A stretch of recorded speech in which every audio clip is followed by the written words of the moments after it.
Wyatt Cenac's Problem Areas was one of the most biting topical programs last year, and it returns for a second season Friday, April 5th. Wyatt Cenac is the three-time Emmy-winning writer behind the show, and he joins us for today's chat. I'm Charlie Bright, contributor to Gold Derby, which pools the predictions of experts and thousands of fans like you. Wyatt, where did the idea for the show originate, and how did you plan on making it stand out from other similar programs? The idea kind of came out of the experience of The Daily Show, and so much of the time there we were caught up chasing the 24-hour news cycle. We had to respond to whatever happened the day and night before, and sometimes there would be stories that we'd be interested in that a day later, 2 days later, something else had kind of bumped it. And so the thought with the show was, could we take a subject, could we take something and actually stretch it out over many weeks and just dig into the story from a bunch of different angles? And so that's kind of where the original idea for the show came from. As far as trying to make sure that it stood out, I think on some level, when you make a show like this, you hope that as the host of the show and as the face of the show, that your voice is distinct enough that it will stand out on its own, because I'm not telling the jokes the same type of way that someone else is. My sense of humor is different. My perspective is different. My sensibilities are different. My experiences are different. And so the hope is that all those things go into the show and that helps it stand out. And then obviously not having an audience and shooting it on a set that looks like it dropped out of 1971 doesn't hurt either. I do love that set. It very much has sort of like a vintage PBS feel to it, which I really like. That was by design. Our set designer, Maggie Reuter, did an amazing job designing that set. We talked a lot about ideas, and I think capturing that kind of, as you called it, like a PBS vibe, that was something that was what we wanted to do. We wanted to make something that didn't feel as like slick and fast as what you might see on MSNBC or CNN. We wanted to make something that felt comfortable. And when I think about all those sets as a kid watching old PBS shows, I just thought, oh, I bet it would be really cool to hang out in that space. I have no idea some of what they're talking about, but I feel like it would be cool to hang out there. And with the set, I think, yeah, for me, I'd be more comfortable making that my office than my actual office. I'm very happy whenever I'm sitting there. And one of the interesting things about the program also is that one of the executive producers is Ezra Edelman, who is an Oscar-winning filmmaker. He made the O.J. Made in America documentary a couple of years ago. How did he come to be involved with this? Ezra and I have known each other for a long time, and we have often kind of talked about ideas, whether he's been somebody, as I've done things, whether it was a web series that I did called AKA Wyatt Cenac, or a digital stand-up series I did called Night Train, or even some of my stand-up specials. He was someone that I would show stuff to. When he was working on OJ, he would show stuff to me. And so creatively, we would always kind of talk about each other's ideas and give kind of like constructive thoughts and input. And so when it came time to do this show, because so much of it is a field-based show, while I had experience doing field work on The Daily Show, stretching it out over 10 episodes, it felt like having that opportunity just to get to work with him on this felt like a great thing for us to come together on, but also that input as not just having worked on OJ Made in America, but other ESPN 30 for 30s he's made, as well as his work with HBO in the sports docs, and with real sports, all those things. It felt like, oh, okay, you have some insights that could be helpful as we try to make and build this thing. And so the overarching topic of your second season is education, correct? That is correct. Yeah. So what were some of the other topics that you thought about making this season's overarching theme? Or was education like what you had your heart set on? You know, we weren't sure, and as we started to kind of move into the end of season one, something that started to just kind of like come up was that we'd already done a lot of education stories, and the writers and researchers had been pitching more education related stories. And so I think that really started to steer the conversation then into, well, maybe season two, we should look at education. We didn't really wind up debating too many things. It felt like there was a lot of excitement. And then once the teacher strikes started happening, that then felt like, okay, there's a conversation that's going on right now around education that this feels like a good thing to kind of enter into because it's on people's minds and people are talking about it.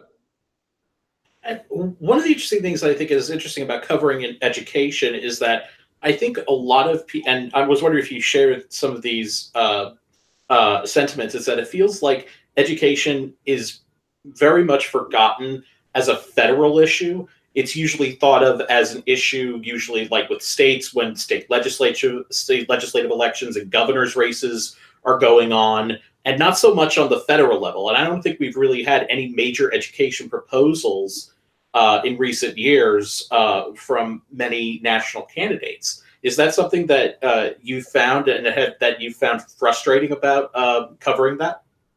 I mean, I think one of the most interesting things about that is we don't really have a federal guarantee to give kids an education. And so even at the most basic level, the federal government has kind of abdicated any sense of responsibility to what we owe kids with education and what we want education to be. And so I think there is this sort of larger question on a federal level of what is it that we want education to do? What purpose do we want it to serve? And so, because it can be so many different things. It could be to,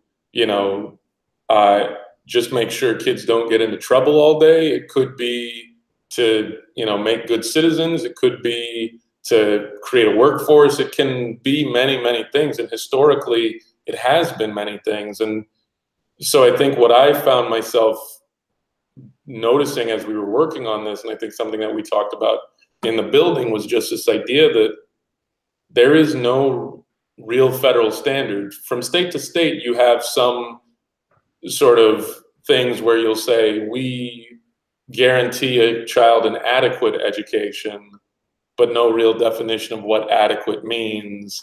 And so I do wish that rather than putting a federal guidelines as far as like standardized testing that we've seen, whether it was No Child Left Behind or the Every Student Succeeds Act, I think what the hope would be is that you would see at least just defining, okay, this is what we want education to be for in this nation. And as a result, these are the things that an education should guarantee regardless of what state you're in.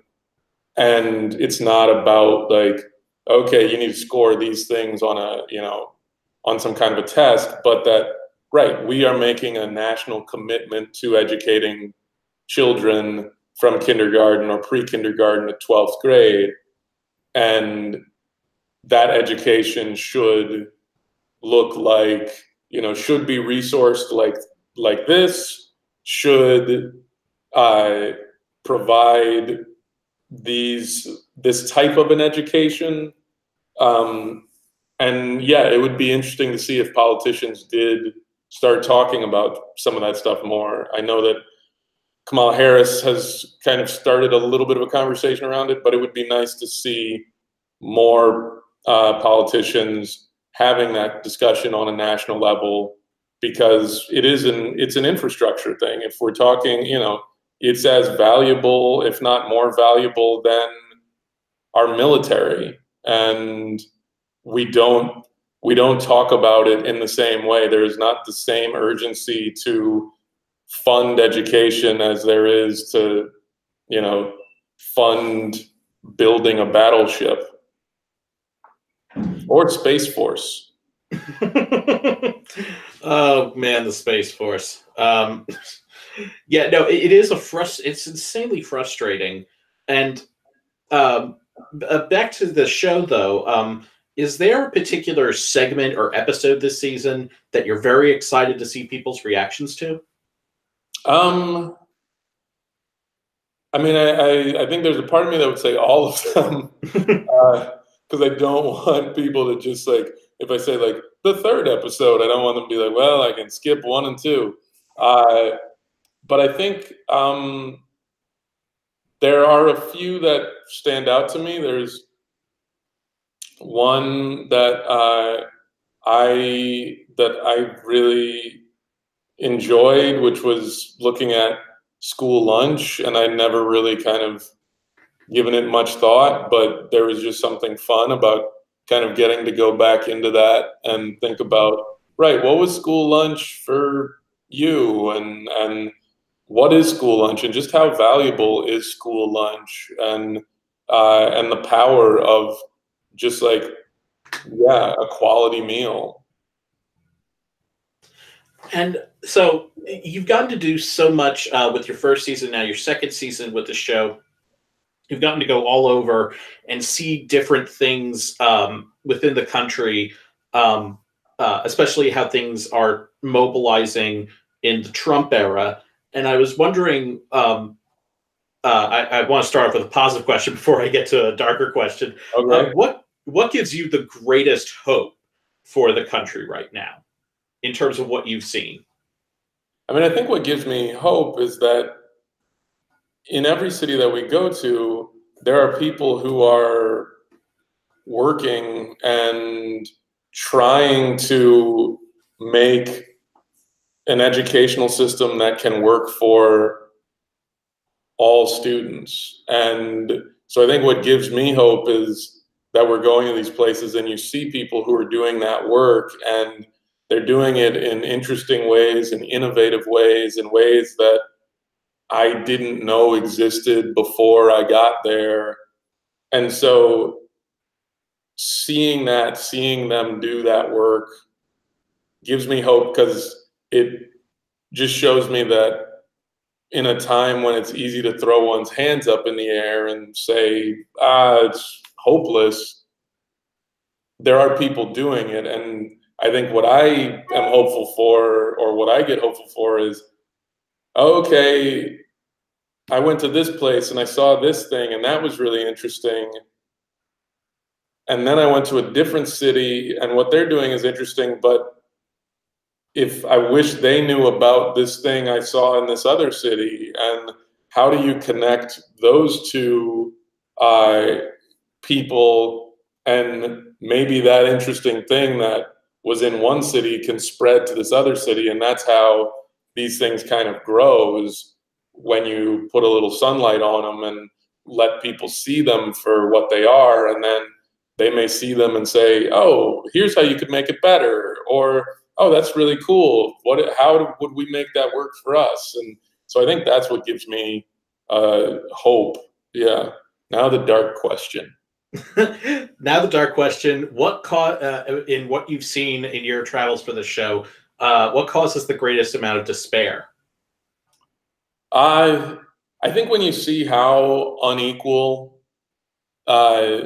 things are throughout the country, but especially when you go into a city and you see wealth inequality and how it trickles down into a school district. And you can see within the same school district a very wealthy, well-off school, and you can see an under-resourced, impoverished school all in the same district. And